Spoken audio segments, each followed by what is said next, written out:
James, how are you? You know what? I'm feeling pretty fucking good, man, all things considered. Hot diggity damn, man. Yeah. I, I'll be honest, instead of doing any other cool game stuff, when I finished up with Lugu Hotel, I just played like 12 hours of Stardew Valley. Nice. Yeah. You know, there's nothing wrong with that. Yeah, Nothing at all. We'll get into that. So you finished Lugu? No. Ah. No, which is another thing that I will definitely happily expound upon. Excellent. Yeah, YouTube is none too happy with you, James, for saying that. Hey, then maybe they can physically fuck themselves? I don't know. It's fair. Yeah. That's fair. I was incredibly fucking fair. You know what? Okay. So another topic, I was just watching Monday Night Football, and they had to stop the play for a few minutes because there was a cat on the field. Ooh. Like a house cat. I don't know how it got into the middle of the stadium. Okay. Right? Yeah, there was a bit of a wild goose chase. You gotta figure somebody brought the cat, right? Made it through all the NFL caliber security with a Definitely. Somehow. cat. Doesn't shock me. They can get places, you know. Yeah. Sneaky bastards. Yeah, I mean, at Red Wings games, you're not allowed to bring the octopi into the arena, but somehow every time they get it snuck in there. They do. They just love it. Mm. And it's been that same guy for like 20 years that goes out and gets it and swings it around. Yeah, right? What's up, everybody? Welcome to Press X to Podcast for the week of November 4th, 2019. This is episode 2.7. My name is Paul. I'm your host, and I'm joined this fine evening by Mr. Rhett. How's everybody doing tonight? I stopped up real short there because I had no idea how to pronounce your last name. Not many people do. It's okay. It's okay. Let's just leave it a mystery then. Appreciate it. And on the other end of the internet, that's James. Hello, everybody. We are overjoyed that you're with us tonight. I will try to return that enthusiasm, that love and support to each and every one of our listeners. Appreciate that. Mr. Lugu himself, how have you guys been doing? It's been a good couple of weeks, I'll be honest. I mean, you know, I was able to put down the Lugo Hotel and move on to other projects for which I can put a little more passion and less mortal dread into, and, you know, that's always fun. No complaints from me. It's been a good couple of weeks. I went down to that Intel Experience event this past week. Oh, yeah. That was a lot of fun. Well, maybe we should just get into it. Tell me, Intel Experience, Rhett, what's that all about? Well, it was just a series of presentations. It wasn't too long, about 90 minutes worth of presentations, and then the major event of the day was the Gamers Night they were holding. I went on in the evening, and it was just a thing where they brought some pros out. They brought the local pro team, Call of Duty guys. They brought them out, and they were playing against the public, and they were giving out prizes and whatnot. And then Intel was showing off a few of their new notebooks and desktops, and yeah, it was a fun night. It was a good time. So presumably the new Intel products, they do computing. They do computing. I should say as well, big ups to Intel. There was a semi-open bar. You needed these tickets, but man, they hooked your boy up. That's great news, honestly. Yeah, that's right. That's really the big takeaway from the evening. Tickets were easy to come by. Just For me at least. Well, you're pretty smooth. You're pretty slick when it comes to snagging the tickets. Yeah. I don't know how I know that, but I do. I just know that. You could feel it. You could feel it through the microphone. Yeah, and just in the air, right? Yeah, right. Phil Collins reincarnated before he's dead. Yeah, exactly. Big Phil Collins fan. Something about feeling it in the air tonight. Yeah. Tennessee. Ooh. Oh boy, Philly C, what else you been playing, buddy? Rhett, what's been Is on that your me? docket for the last week? Yeah, man. I'm Philly C. What else have I been playing? I have been playing Red Dead Online still. I've been getting into Luigi's Mansion myself. Yeah, actually. I haven't been able to play it too much, but I've gone through the first couple floors now, and if you want to talk about that, James, I'd be happy to talk about that. Well, here's the deal, boys and girls, ladies and germs. I gave it a score that was below the average by a little bit. I'm going to guess, I haven't looked. I'm going to guess I'm about 10 points below the average. The last I checked, you were the lowest score on Metacritic Like, of everybody? of everybody. Last I checked, yeah. I love it. I love it. I talked about this. I was fair about this. I was open about this. Here's the deal. The core mechanical design of that game brought upon me much stress and suffering. I felt terrible playing it, and I felt worse and worse the more I played through it, and I couldn't even finish the game. It wasn't like I got stuck or anything. I just got to a point where I'm like, you know what, I've got enough video footage, and if I have to pick this up again, I might, like it's just bumming me out. So I just don't think I can do it anymore. And I tried to be as balanced about this in my written review as I possibly could, but, you know, people are going to see a slightly lower than average score and get pretty up in my guts about it. And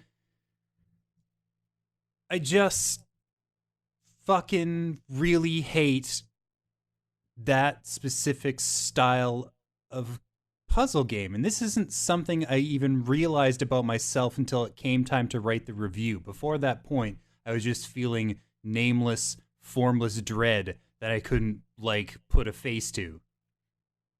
Okay.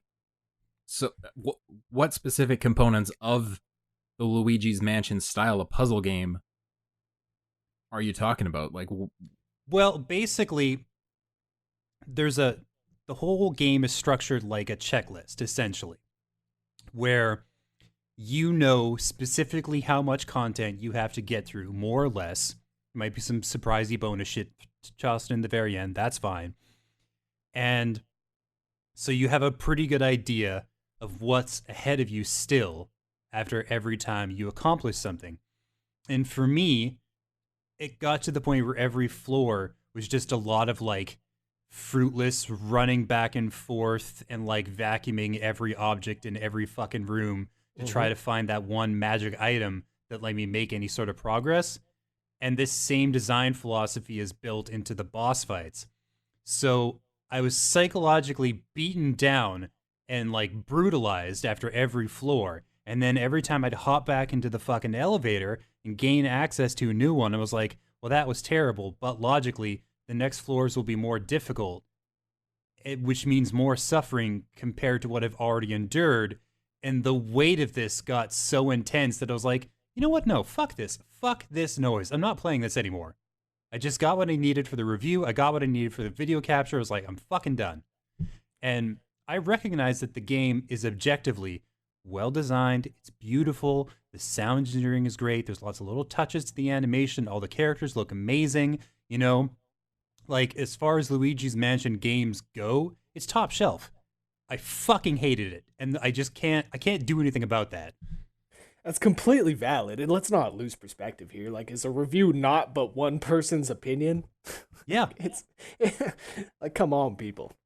If you're getting upset, I'm prepared to be the only person on the planet who hated Luigi's Mansion 3, and I'm okay with that. Yeah. I think based on the fact that you hated it, you gave it a very fair score. And you did what reviewers should be doing, which is looking at both objective and subjective measurements of quality, and you gave it a very high score for objective quality and an extremely low score for subjective quality. Mm-hmm. And that's fine. That's totally cool. I haven't seen the comments on the video or how many views it's gotten. Any highlights, Paul? Well, I mean, it's mostly just taking the piss out of you for not finishing the game. and people assuming that you were not capable of finishing the game, which, I mean, I've played Luigi's Mansion games. It's not that anyone is going to have a problem getting to the end of the game. Yeah. It is, but you're right. It is kind of like a checklist sort of thing. And if you're not enjoying trying to muddle out which of the bazillion mechanics they've thrown in your lap you need to use that. It's like you walk into a given room and you're like, okay, I have to vacuum or reverse vacuum one of these objects or a series of them in the right order in order to fucking progress. And it got to the point where I'd like train the vacuum around, like, oh, suck on this, suck on that, everything else, and like nothing would come of it. It'd be fruitless. And there's so much capture footage I have just like tucked away in my hard drive. It's like 2 or 3 hours at least. That's all divided up between like maybe a total of 4 rooms of me just running back and forth and be like, was it this? No. Was it this? No. I'll check this thing. No. And I'll just systematically check every single item. And I'll go back to a thing. It's like, oh, well, I looked at that, but maybe I have to like do the reverse thing, or maybe I have to do one of these things. And it's just like, it was exhausting. And then the reward at the end of it was a boss fight where like one of the things I did accidentally won me the fight. Like I never died more than twice on any given boss fight, like ever. Like it was just like I died like one time and then I'd figure it out the next time. But the process of doing so was such a joyless fucking slog that I just had, it was just dread. It was just dread from like top to bottom. It's fair. It's fair. It sounds like it's eerily similar to actually cleaning something. Yeah. A lot of what you say I'm seeing in the first little bit. I totally can see the points that you're making here. So I've not that I've been disliking it as much as you did, but we'll see how I feel about it after a little bit. Like my feelings weren't even that strong. It was just I found myself dreading going back. It was just like, oh fuck, I have to go back and play more so I can like get enough footage capture. And it's just like, oh, it's just like finding excuses. And you're like, oh, maybe I'll do it tomorrow or I'll do it later. I'm like, I just didn't want to. I mean, that was really telling for me. I wish I didn't look up the fact that all the money and shit that you're collecting throughout the game doesn't mean anything, because I'm like, that's kind of like the loop that, you know, everybody's kind of talking about how they're addicted to, is vacuuming up all the shit, you know, making sure that you get every little no piece of exactly reason. It's all for no fucking reason. And I wish that I didn't look that up, because now I'm like, my OCD is making me vacuum up all the shit, but my brain is telling me to stop doing that because it's completely pointless.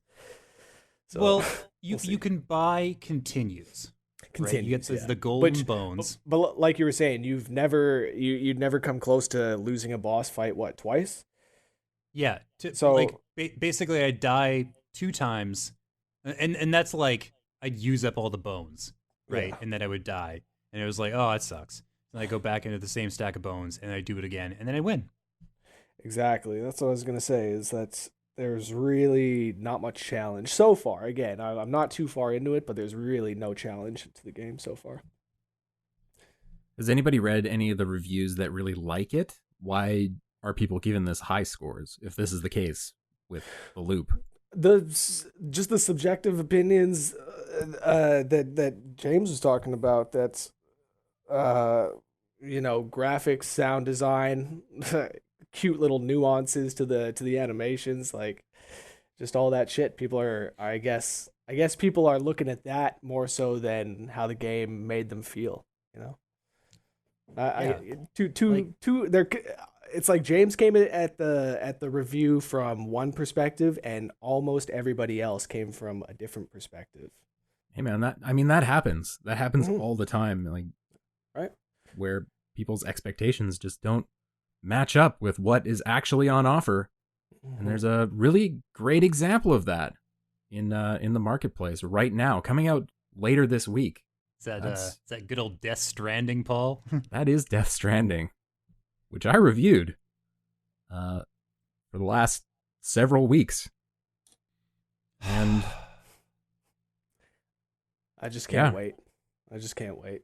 Like, what do you guys want to know? There's so many things to talk about, but it's really hard to talk about with people who haven't played it yet. Mm-hmm. I don't want to spoil anything, so why don't you guys just ask away? What do you want to know? How long is it? My completion time was 48 hours. Okay.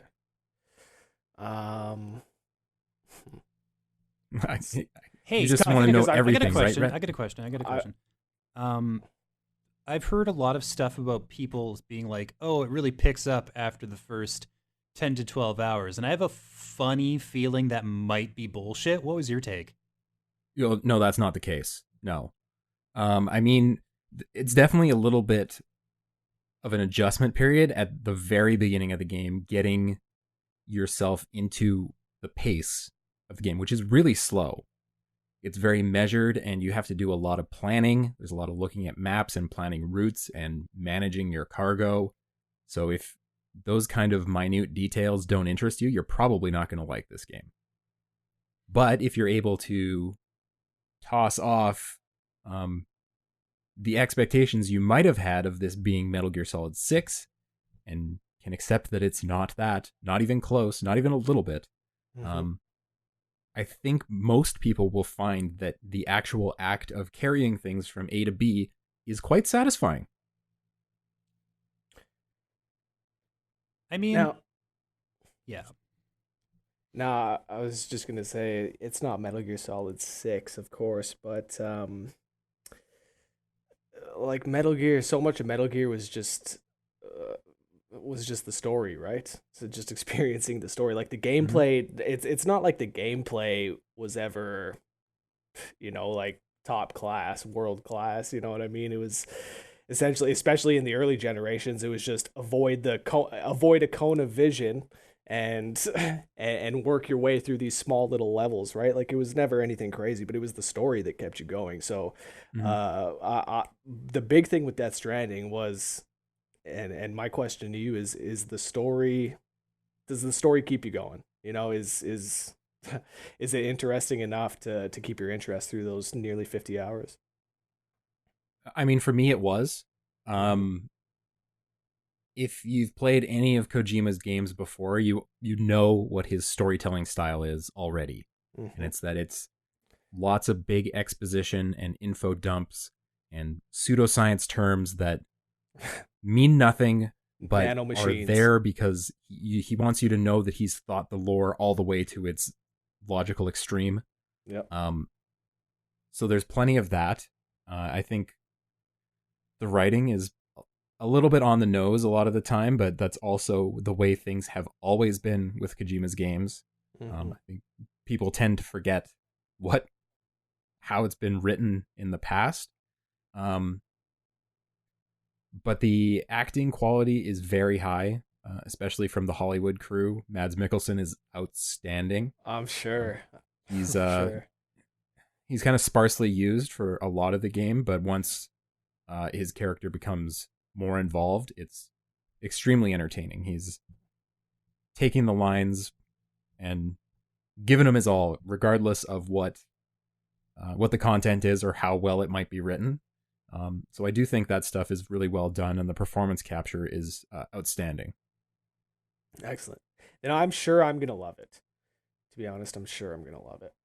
Like, Metal Gear's the kind of game, like, I could literally watch those 5 games on YouTube, I could just watch, not even playthroughs, cut out all the gameplay, and just give me the cutscenes back to back. Just like several hours of codec screens, and I could do it. Maybe we might have to skip some of that shit in 2, but fuck. Go to strut F. Ride in. Swim, save my sister. Yeah. So I've been under the impression, I'm kind of an outsider when it comes to Kojima's work. I haven't experienced it quite the same way that others have, but it seems to me that he's been subverting people's expectations in an almost like childishly insistent fashion where he like figures out what people want for the next game in his series, and then like gives them instead a fucking trolls. rusty knife in the back. Absolutely. Like, every single time without fail. Absolutely. And so I'm wondering why anybody at all is surprised that his newest game is a heartfelt, touching, carefully paced, beautifully shot fucking UPS simulator. Like, why is anybody surprised by this? You can really tell that like it was for him. You know, this one was for him. Even more so than Silent Hills would have been. Like this one was his baby. Oh, I mean the theme of the whole game is connection. It's right in the title, Stranding, and I mean it's pretty clear and obvious all the way through the game. The theme just keeps coming back and it keeps being repeated and kind of rammed down your throat. And it seems like a lot of people found that annoying. It didn't bother me at all.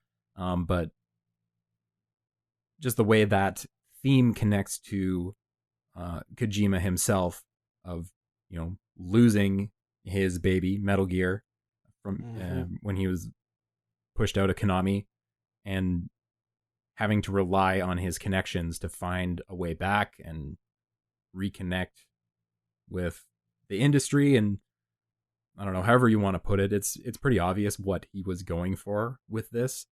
The fact that the vehicle that takes that story and presents it to us is, like James said, a UPS simulator.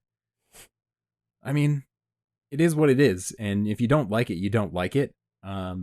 For me, I was able to put aside the fact that I desperately wanted Metal Gear 6 and was able to enjoy this. It's a lot like playing one of those truck simulator games where it's really relaxing.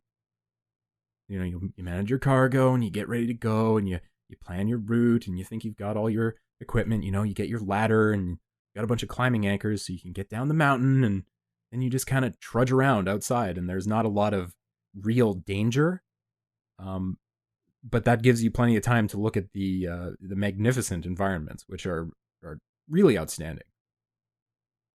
Yeah, it looks incredible. I can't wait to play it. How far? 4 days.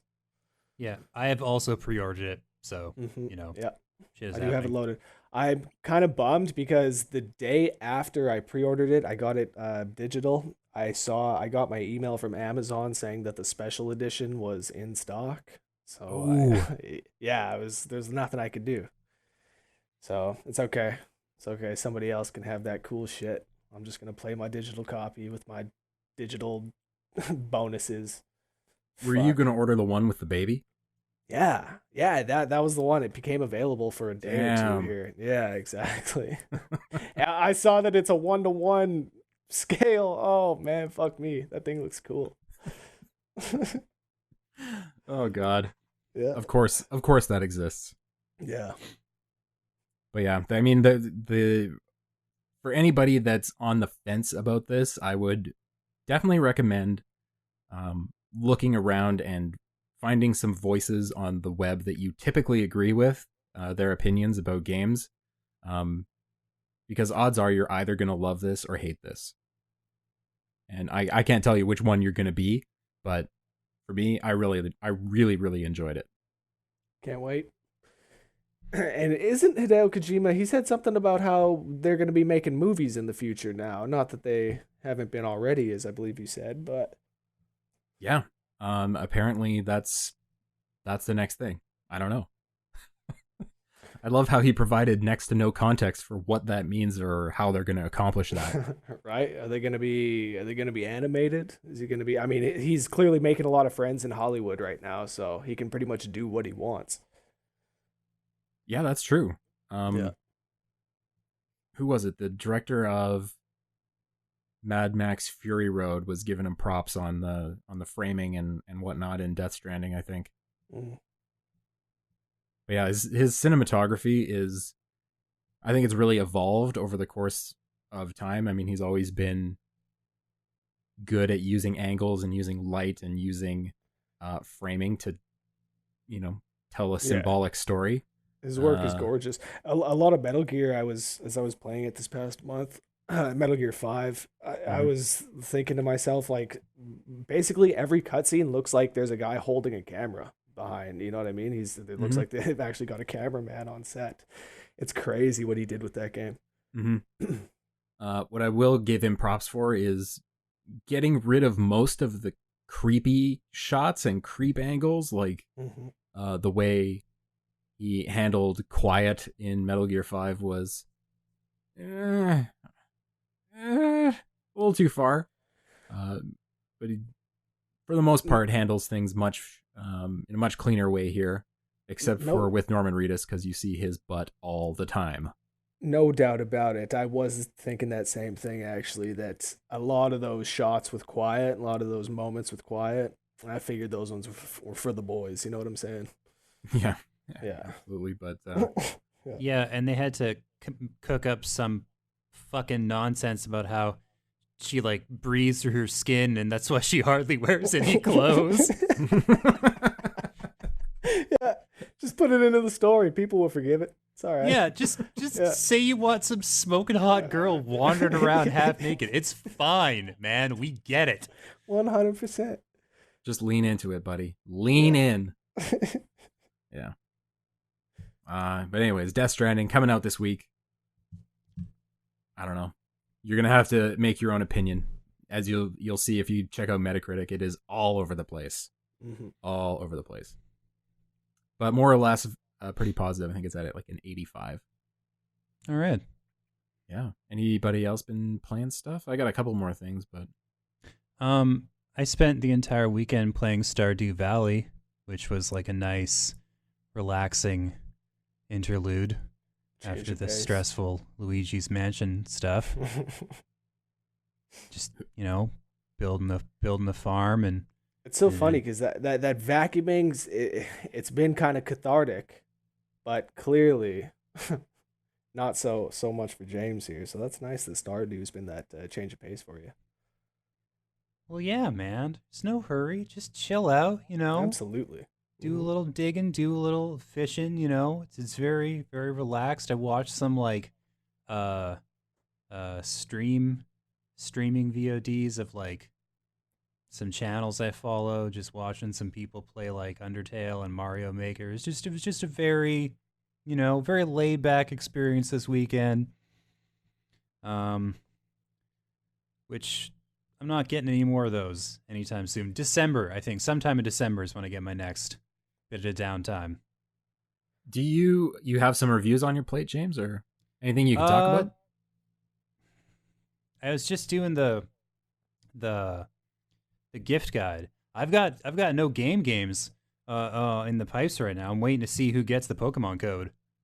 Oh my god, like Oh, three nice. quarters of the staff requested it, so Yeah, no doubt, Yep. no doubt. we'll see. It It, could be a battle royale, fight to the death.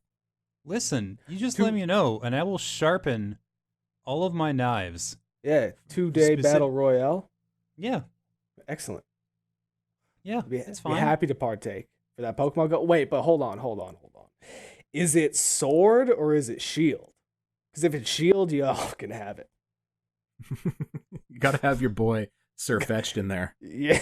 Yeah, gotta have that. You gotta have that You crazy know wolf it. with the sword in its mouth. 100%. The new Ponyta is Shield exclusive, but y'all can Mm, fucking have it. Y'all can have that one. Fuck it, I'll take All the right. giant leek sword. Thank you very much. man. All Okay. day, all day.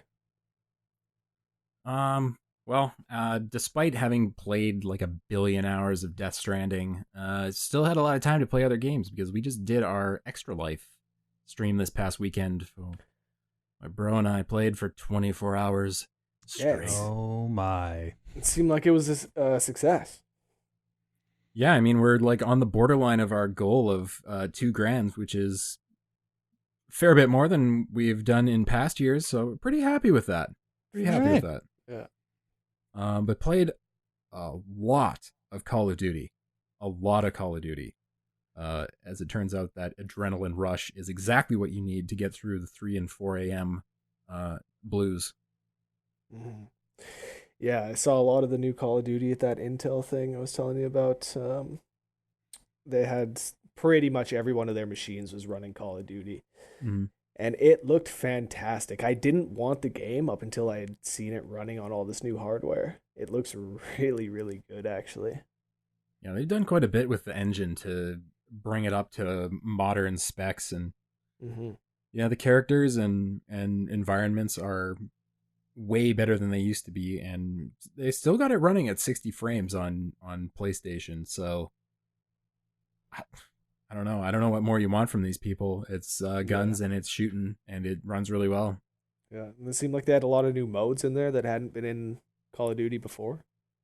Yeah, the thing we played probably played it for like 8 hours out of the 24 was the gunfight mode, which is 2v2, really quick rounds, tiny arenas, and just one life.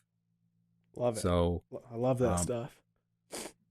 It's really intense, but even when you totally blow it, you're back in the next round in like 5 seconds. So Nice. it really caters to that the YouTube generation of tiny attention spans, and everything's always changing. Yeah. But yeah, it's really entertaining. Cool. How did you play any of the single player? That's usually my preference with those games. Mm-hmm. Didn't get any of the single player in during Extra Life, but definitely interested in it. Nice. I don't know how well they'll do with the topic, because the writing has never been their strong suit for those games. It's always just been like the set pieces and whatnot that are fun, because it's like being in an action movie. They're kind of going with a war is bad, or a war is tough and hard.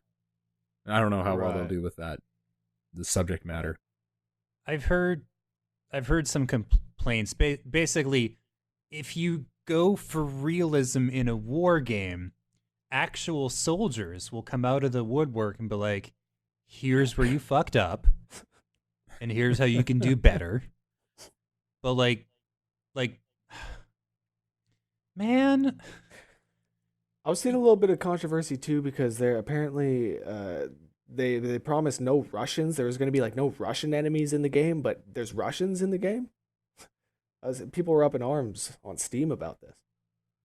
Oh, really? Sure, because they don't want to be vilified, and then they're vilified, and then they decide that we can all collectively go fuck our hats, and then they review bomb it on Steam, which is fair. If I was part of a country that spent the last 60 years being every movie's fucking villain, I would probably also be pretty cheesed about that at this point. I'm pretty tired of the whole thing. 100%.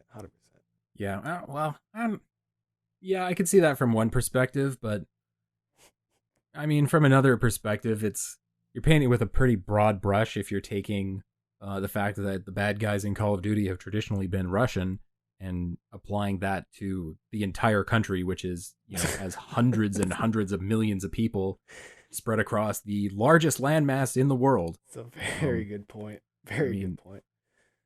Yeah, it would totally get tiring after a while, but just embrace it. Just embrace it. Play Death Stranding instead. I'm Ukrainian. I'd love it if us Ukrainians had a little bit more representation in Call of Duty. Just saying. As the villains, or as the good guys. Yeah, either or. Villains, that's cool. Yeah, being a bad guy is good sometimes. 100%. And you're one of the baddest guys I know, Rhett. Well, I try. Have either of you guys touched The Outer Worlds? I have not. Sorry, Alex Thomas. I have not touched The Outer Worlds. Wow. He's gonna track you down. He's gonna kill me. I know. I'm sorry. I want to. I do, but I don't know. Now with Death Stranding in 3 days, I just don't see where it's gonna fit in. Yeah, the hours are getting short. Mm-hmm. Played about an hour of that, and immediately decided that I needed to be in a better frame of mind to pay attention to the writing and the voice acting and the world itself, because it seems pretty phenomenal. Pretty phenomenal. Seems like it's one of those ones that requires 100% of your energy and attention, and in offering up such a thing, you'll be appropriately rewarded. Yeah. Is the game supposed to be more like upbeat, or is it more, depressing? I think irreverent kind of is more the idea, where like there's some heaviness, but at the same time, they balance it out with the appropriate amount of humor. At least all the trailers I've seen really like try to like upsell that idea that this is like something that's also fun, but like not in that fucking edgy teenager way that like Borderlands is, for example. Mm-hmm. Or Rage 2. Mm-hmm. Yeah, it's kind of, I don't know, wacky. Wacky is probably the good way to put it, because Seemed like it. I don't want to say it's mature, but yeah, I think it's too soon for me to say that it's a mature game, but it is really well written, where I don't think Borderlands is. Yeah, that's fair. Yeah. Cool. Guys, got any other games you want to talk about? There is one I would love to talk about that I'm playing right now, but I can't. Oh, No? really? So, yeah. Like, Am I allowed to even say names? I don't know. Depends what it is, and depends what the NDA is. Yeah, right. Sometimes yeah, sometimes the embargo won't even let you tell social media that you have a copy of it. And sometimes it's exactly. just like no plot details and no like scored opinions. Yeah, the message I have is no coverage, so I'm not sure if that includes like not even saying the name, but It's probably fine to say what it is. Yeah. it is Black Future 88. Oh, all right. Okay, all right, okay. yeah. Okay. It's going to be coming out on PC and the Switch, and yeah, I'm looking forward to talking about that. What's the setting of that? What's the setup and the style of game? The style of the game, it's like a roguelite, but there's like much more verticality to it. It's not like, Enter the Gungeon or what's the Binding of Isaac, where it's kind of like top down. Mm-hmm. It looks more like Contra, to be honest. It's kind of it's given me like these kind of Contra vibes it's a cool game. It's a cool game. Yeah, looking forward to talking about it more. Cool. All right. That sounds awesome. A couple other things that have been out, and I don't think anybody here has played them, but I'm super interested to see both of these things. First one being Disco Elysium. Mm. You guys heard of that? I have. It looks phenomenal. Yeah, our main man Jake just finished reviewing it, and it's an RPG of sorts, but it's really focused on dialogue and character interaction. And from what he says, basically your character can develop traits that you don't necessarily want, and can kind of paint yourself into a corner as far as dialogue options go, if you're not true to the character's personality. So games where like basically any other RPG where you're trying to tell people what they want to hear and please everyone, like a Mass Effect or a Skyrim or whatever, you try to do that in this game, and I mean, your character might just turn into a huge misogynist. Huh. Interesting. Yeah, it sounds bizarrely interesting. Yeah. I love the visual style too. Mm-hmm. Yeah, everything, like the environments look really good.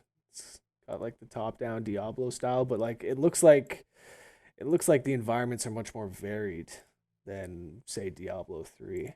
Mm-hmm. Yeah, it looks cool. Yeah. And the other one is After Party, which is from the people who made Oxenfree. I don't know if either you played that one, but it's kind of a story-driven dialogue thing where both of the characters have died and they're not sure why. Now they're in hell, and your day job in hell is basically being tortured from 9 to 5, and then you get your free time.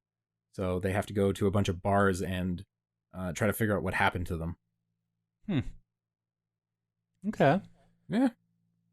It's a game that's gonna live or die by the writing. I gotta see what the writing is like if it's gonna keep me hooked. Because yeah, it looks the visual style is nice and everything, but it's pretty much one conversation after another. So from what I can Yeah, see, but this is a studio that like also lives or dies by its writing. So I feel pretty confident it's going to be like it'll at least keep you awake, you know? Yeah. Yeah, the stuff I've heard in the trailers sounds it sounds good enough to keep me interested. Cool. Cool. Should we talk about some news? Because there's Yes, please. Oh, there's some fucking bullshit this week. It sure is. Who wants to take on the fucking Bethesda shit show here? Man, what a joke. What a fucking joke. Who's paying for this fucking subscription service? It's actually Apparently, insane. apparently, it started a class war Class in war. the game.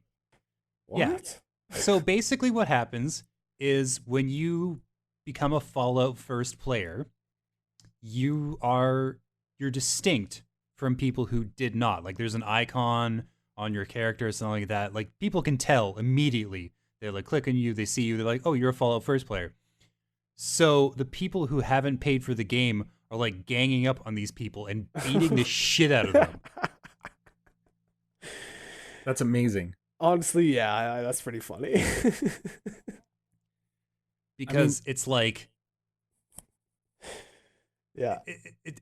They've basically created the class struggle inside their game in real time. You can just sort of watch play out. I don't know if it's still happening, but when they first introduced this, like roaming gangs of like non-paid players would run around and like find these assholes and like beat them into a fucking bloody smear in the ground and like, you know what I mean? Like you got people are posting online being like, I can't even like leave my stronghold or whatever else. I'm gonna get assaulted by all these fucking classless losers, and it's just like, yeah, that's. I can honestly say that there has not been one point in the past. How long has the game been out now? Almost 2 years? A year? It's been about a year. It's been okay. So there hasn't been one point in the past year where I've wanted that game.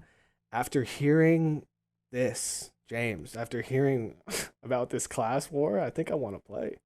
I think I got to get in there.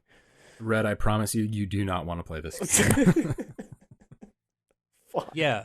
As the guy who reviewed it last year, you do not want to play this. Are you a big Fallout fan, Paul? Do you? I'm at least the more modern ones, 3 and up. Yeah, from between 3 and 4, and with New Vegas in between. I really loved those games, and this 76 just completely misses the point. The point of every Fallout game is being that lone wanderer and having the feeling of being lonely and vulnerable in the wasteland, and having somebody in a fucking teddy bear costume dancing on top of a house or something like that. It just totally ruins it. It ruins everything. The game is just so unstable and crap. It's crap. And I hate it. I wasn't going to get gotten by them again. I remember Elder Scrolls Online, when they announced that game, I was super excited for it. I figured it was going to be, Oblivion, Skyrim online. And obviously when it launched, I don't know what it's like now, but when it launched, it was a joke. So I wasn't going to get fooled by them again. And it seems like they did the exact same thing with this game. ESO, at least, I think, has leveled out and gotten stable. Yeah. And like, it's definitely got a fan base. Like, I know my nephew plays it, or he did back the last time I talked to him, pretty regularly. Mm-hmm. And they're coming out with new content all the time. I mean, it might still be an backwards, busted piece of fucking garbage, but it's got to be better than Fallout 76 right now. Yes. Yeah. Yes. Absolutely. I can't wait for the YouTube supercut of them. I mean, they're all out there already of Todd Howard saying it just works and showing all the things that don't work. But I can't wait for them to work in him saying that this is going to have free updates forever and they'll never charge a subscription fee over top of the Fallout First subscription fee, which is atrociously high as well. It's $13 a month or $100 a year. Fuck are you doing, basically Todd? Nothing. Fuck is that? Basically nothing for private servers that are recycled. Yeah. Disconnects. Yeah, and apparently, like, they're like the infinite storage boxes will like eat your shit. Yeah. Disappearing items. Yeah. Can't be recovered. Jesus. You know, I feel really bad for the people that work at Bethesda because I went to, I guess it would have been like a preview event for 76 last year. And the people who worked on this game are so passionate about the world and the franchise and the lore and everything. And it's so genuine, but the company is just shoehorning them into this pit of despair, and there's no way out of it because they're forced to make this thing and they're trying to make it as good as they can, but it's just not built for what they are trying to make it, if that makes sense. Like the engine is not built to support any of the online stuff. Yeah. And it's just got no hope. Like it's a losing battle, and Bethesda refuses to see that. They're very stubborn. Yeah, cut the cord. Just fucking pull the plug. Take that shit offline. Refund as many people as you can. Fuck it. So on the subject of hopeless shit shows, I experienced some intense whiplash when they finally for realsies announced Diablo 4. Mm-hmm. Because the like opening cutscene that they introduced with, which is like 9 minutes. That shit was so good. It's heartbreakingly beautiful. Yeah. Lilith looks incredible. The shot where she like descends through the like blood skin cape or whatever, like it like pans out. It's just like this huge fucking fleshy cloak that like perfectly tapers off to her like form as she touches down the ground. It's absolute art. It's so good. Mm-hmm. And then you see the next video, which is the gameplay, and I'm like, holy fuck, guys, I have played this before. Yep. All right, like I can't go back to this. I can't ever play this game. It's just the same shit that I dumped hundreds and hundreds of hours into over the last 15 years, and you know, I'm good, right? Like I'm good. Yeah, I saw that they were boasting like unlimited replayability, but hasn't those games had that for at least from 2 onwards? Haven't you been able to essentially play them forever? Yeah, and people have tried, you know. Yeah. Like 3 is still going on. A new season in 3 just started this past week or 2 weeks ago or something like that. Yeah, and it's the same shit. And like I watched the gameplay footage, and they're talking in the background about like, oh, we're looking to all these like classical Renaissance artists and these masters try to create these beautiful, fully fleshed out worlds, and I'm like, the story is gonna be much darker, more grim, and I'm like, none of that fucking matters. Do you know why?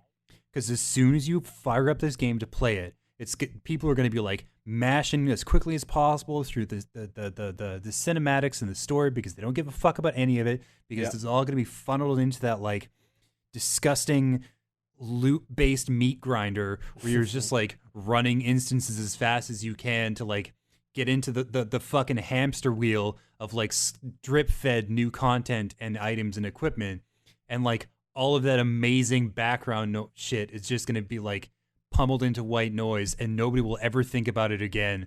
And like a month after this game eventually comes out, they're like, you're not gonna hear anybody talking about, oh, the graphics are so good and the like backgrounds are amazing, and look at these like Renaissance masters they pulled their fucking influences from. Like, no, nobody's gonna care. All right, nobody's gonna care.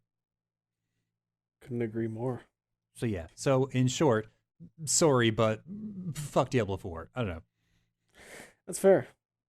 And they did say that it is what was the quote? It's not coming out soon, not even Blizzard soon, I believe is the quote. So Wow. Yeah.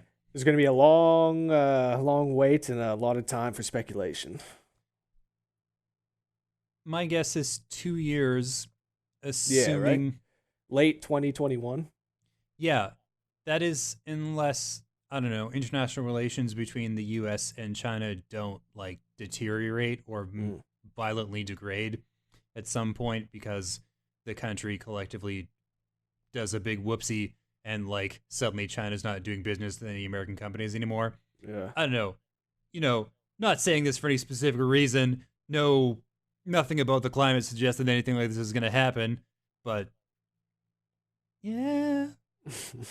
So I just watched the gameplay trailer for the first time, and if you told me that was Diablo 3, I would believe you. Yep. Yeah, right? Like it's the same shit. Totally. Wow. If you're watching it on your phone, it looks literally identical to Diablo Immortal, except that one has the little like multicolored borders to differentiate between the various players. But otherwise, it's the same shit. Did that fucking game ever come out? Immortal? They talked about it more at BlizzCon, but I tuned all of that shit out. I don't care. Oh my god. Ooh, yeah. Who's waiting for that? Fuck. It's going to be like pay to win gachapon bullshit. It's Yep. designed for the Chinese market, which is like Yeah. just straight up fucking predatory. You know it's going to be. And like if anybody even like downloads that game onto their phones when it comes out, it will be secretly without letting any of their friends know. It's like, do you play that one? No, man, I didn't even install it. I'm not touching it. This is fucking embarrassing. Oh. What is with companies and just taking, the goodwill that they've built over dozens of years and just throwing it away? Once somebody makes or earns or is worth billions of dollars, it infects their brain like a mental illness, and they literally cannot relate to poor people ever again anymore. Like they lose that capacity. It's got to be tough to give a fuck. Yeah, like I really want to know billionaire what the tremendously rich people of the world are actually doing. Like, take Mark Zuckerberg, for example. The dude has billions. Why is he even doing anything? Hand off Facebook to somebody else, go retire on your private island for the rest of your life, and, just live it up. Instead, he seems determined to bring it all down. Think of it like this, Paul. Imagine you're playing a slot machine at a casino, and instead of only paying out once in a while, it's doing so every time and in larger and larger amounts for weeks now, or days, or hours, or months, or whatever. Just every time you sat down to play the slot machine, you win, and you feed in all your more money, and you just keep winning. And it just continues like this. You can't walk away. You're on a hot streak. That's exactly what's happening with these billionaires. They're on a hot run. They're at their favorite table. The stars are aligned. They're in their favor. Every hand is a winning hand, and you just can't walk away from that shit. So they don't. That's a good point. And yeah, as much as I might be sitting here saying, "Oh, I wouldn't do that," I mean, maybe I would. Maybe I would keep sitting at the table. Yeah, it's a mental illness. It's an infectious disease. It changes the way your brain is wired to have that much money and power in your pocket. You just can't handle it. That's a nice, heartwarming, positive note. It was. It really was. Yeah. Anything y'all are looking forward to in the next few weeks here? Pokemon. Need for Speed Heat. Really? Yeah. Tell me more. I love neon. I love the 80s vibe. I love that it does look like Underground 3. Now, there's been a lot of Need for Speed games that have come out since Underground 2 that have promised to be Underground 3 or have at least looked like Underground 3, and they've all come up short. But this one looks pretty good. I don't know. It looks pretty good. And I haven't had a good racing game. I haven't done a good racing game in a while. So maybe that's, maybe that's in my mind a little bit. Is this yet another open world with underground tuner culture? I really don't know. I haven't really seen much footage in it. I guess I haven't really been going and looking for it, but I haven't come across any new information that's come out about the game. So maybe that's not really a good sign. Fuck. Think there wasn't much information about WWE 2K20 either. Well, and that's an incredible game. Well, yeah. Yeah, it is. They did just release a patch for it. So you're thinking about it then? Well, we'll see. We'll see. But Need for Speed, though, yeah, I'm looking forward to it. James, you were saying Jedi Fallen Order? I said Pokemon. Oh, Pokemon. Sorry. I'm sure Fallen Order will be fine. Maybe. Whatever. Fuck that game. I'll believe it when I see it. But Pokemon, yeah. No, I'm looking forward to that. It's not even that I have faith. It's that I am hopelessly hooked on the franchise and will slavishly devote myself to whatever release comes out when it comes out. People may have their strong opinions, their spicy hot takes about the national dex and the lack of it in this game. Oh, whatever. But I don't care. As if you need to go and catch all of them, Like, come on. Yeah. That's not like it's the franchise motto or anything. Well, yeah, it was 20 years ago when there were $150 to catch. Yeah. Now they're getting pretty close to 1,000 now, aren't they? Yeah, no, they have to. They have to do this at some point. You can't just keep putting every single one of them in and expect the mechanics to hold up. Like, you know what I mean? Like either you get an infinite amount of monsters with like garbage balance and like they're all basically the same, or you fucking put a cap on it and keep making the battles interesting. Like if I have to choose between the two, and we do, because there's not that many people on the team, and they just, there's just not enough hours in the fucking day. I want better battles more than I want every single Pokemon. Yeah. Yeah. No, you're right about that. More so than anything. I don't know that you are right. It worked for Skylanders. They kept putting every Skylander in the game for year after year after year until the franchise, had a complete nuclear meltdown. Yeah. And how many Skylanders were there at the very end? Was there 800 Skylanders? Because I don't think there were. Yeah, probably not. There was a few. There was a couple. Yeah, it's probably like 60, and they're like, oh yeah, no, it's perfect. And then they added the 61st, and like everybody in the company quit or something. I don't know. The whole ship sank. I'm out of here. Yeah. Oh yeah, I'm pretty excited for Jedi Fallen Order. I trust my man Garrett, and he had some very nice things to say about that game. I remember a lot of nice things being said about Battlefront and Battlefront 2 before they came out. So that's what I was saying. I'll believe it when I see it. I know that this is obviously much different than Battlefront, but still. Well, see, I can weigh in on the Battlefront 2 thing. Basically what happened was there was a review event, and we all went to fucking EA's office in I can't remember where. It doesn't matter. And we sat down at these huge banks of computers, and we did multiplayer on these dedicated servers with a bunch of other fucking journalists. And like all the characters were unlocked. And between these two factors, the game was really fun because you didn't have to worry about like saving up credits or anything to like buy new heroes. Everybody was just fucking there, and you could just play with them, and it was fine.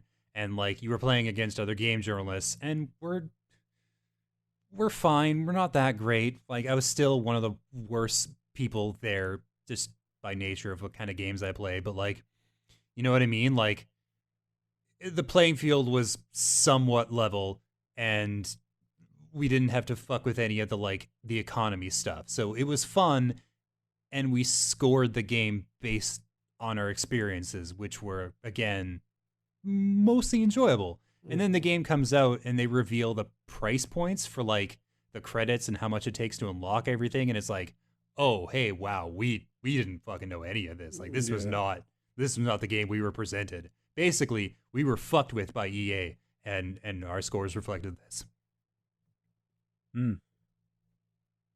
Yeah, like if I were to go back and give that game another review based on the information I required after its release, it probably would have sat comfortably at 7.2. Because like, what a fuck fest. Interesting. Didn't Well, know that. at least this game is kind of very specifically avoiding all the things that make recent EA games with loot boxes and weird multiplayer progression. This is very specifically just single player and just a lonely on your own experience. So there's not, I don't know how they could possibly EA it unless there are a bunch of, costumes that you can buy or whatever. And even then, I don't know how bad that would be. It's honestly, Paul, it's probably going to fucking just rip super hard. It's going to be so good. And what day does it come out? 18th or something. Are you reviewing that one, Paul? I'm pretty sure Garrett's going to get that one since he went to the preview event and did all that interview stuff. So yeah, but I'll probably buy it. Probably buy it. Yeah, I do love Star Wars a lot. Oh, I just really want a good one. Just one. It's been a long time. Probably KOTOR 2. Last good one. Yeah, right? When was that? I want to say 2003, maybe. Early 2000s. Anyways, crazy. Anything else you guys want to chat about? Red Dead PC's coming out pretty soon. Ooh, isn't that tomorrow? Actually, it is. Yeah, Tuesday the 5th. It looks fucking beautiful. Holy shit, man! I think it's time that I finally upgrade my PC. I'm so sad because I had a chance to review it and my computer just won't run that game how it needs to be run for a review. So I'm sad that I wasn't able to take it, but it looks so good. Have you guys heard if there's going to be any sort of character transferring online? Any news about that? I would be surprised. Yeah, I'd be shocked if there is. Yeah. They let you transfer GTA characters from the PS3, even like my Xbox character. Actually, I was able to move to the PlayStation side when I went from the 360 to the PS4, so that was cool. But yeah, I don't know. I am kind of with you guys. I'd be surprised if you were able to. Well, I don't know. Maybe they would if that gets you to buy a copy on the PC when you already own it. That would be the only thing. If I wasn't able to bring my online character over, I wouldn't be able to. I was just looking at it the other day. I just hit the 8-day mark online. So, hours played. Yeah. Yui. Good God. Yeah, it's a lot. Is that just in the online, or does that include? Just in the online. But no, I mean that's from day one of the beta, and that's the thing. No, there hadn't been that much to do up until this Frontier Pursuits update came out. Once that dropped, there became like hours worth of stuff to do every day versus maybe minutes worth of stuff to do. Red Dead 2 is one of those games that drives me mental because by any measurement, I should love it. And I do really, really like the narrative and the characters and the whole setup, the environments, everything is beautiful and gorgeous and amazing. I just hate how it plays. I hate it so much. The control scheme, do you mean? More so the control scheme, or? Yeah, the control scheme itself and the complexity of the triggers and buttons, and you're always holding someone up when you don't want to, or jumping off your horse at high speed, or like whatever it is. So there's that stuff, but also it's just, I don't know, it's just clunky enough that it's not that fun to play. Yeah, unless you're putting time into it every day. I came back to it from maybe like a 6-month break, and I had no idea how to play the game. Like you're totally right. There's a learning curve, and if you forget the controls, you're gonna have to learn it all over again. It's not like you just pick it up. It's not like you kind of slide back into things. No, I picked that game back up and I had no idea how to play it. So it's no doubt that the control scheme does feel a little dated, but I think I the don't know. problem is that There's it doesn't need to be that complicated. Yeah. There's not that many controls that you need to have a separate button for opening a drawer versus picking or looting somebody, and like hold square or hold triangle or hold circle sometimes. It doesn't have to be that way. A good example of that is they added like pistol spinning. You can spin your pistols on your fingers. Ooh, yeah. But it's super weird how you get into it. It's like you gotta take out the guns and then you tap L1 and then you double tap R1 to start a trick, and then you can hold L1 down to open your trick menu, and you can press like triangle, square, circle. Yeah, exactly. Jesus Christ. There's shit like that no doubt. I see what you're saying, Paul. It doesn't need to be that complicated, but I don't know. Well, maybe I'll give it another try on the PC. Maybe mouse and keyboard is the thing. Yeah, I was just thinking that actually. Maybe it isn't much better with that. Watch it not even support keyboard and mouse. Why isn't there a company called Mouseboard? Mouseboard. Quick, somebody look it up. Mouseboard.com. Is that taken? We gotta lock it down right now. $1 billion idea, guys. Let's not sleep on this. Yeah, mouseboard.com. This domain name is for sale. Buy it before someone else does. fiestasiesta777@gmail.com. Take that address down. Okay, got it. Record it. It's gonna redirect to COGconnected.com really quick here. Fucking nice. Right. It looks cheap too. Ooh, cheap. Speaking my language. All right, I think that's gonna do it for this week of Press X the podcast. Right. Episode 2.7, the last episode before Death Stranding comes out and the world burns. Yeah, there's the world before Death Stranding and the world after Death Stranding, and we will see you in the latter. Yeah, I'm already here on the other side, and let me tell you, it's a little weird. It's a little weird. No doubt. Mm-hmm. Have a safe week, everybody. Safe week. I like that. Be safe. Don't do anything stupid. I know Halloween is past, so nobody's gonna be blowing fingers off with fireworks anymore. But be excellent to each other. Yeah. I like that. Be excellent to each other.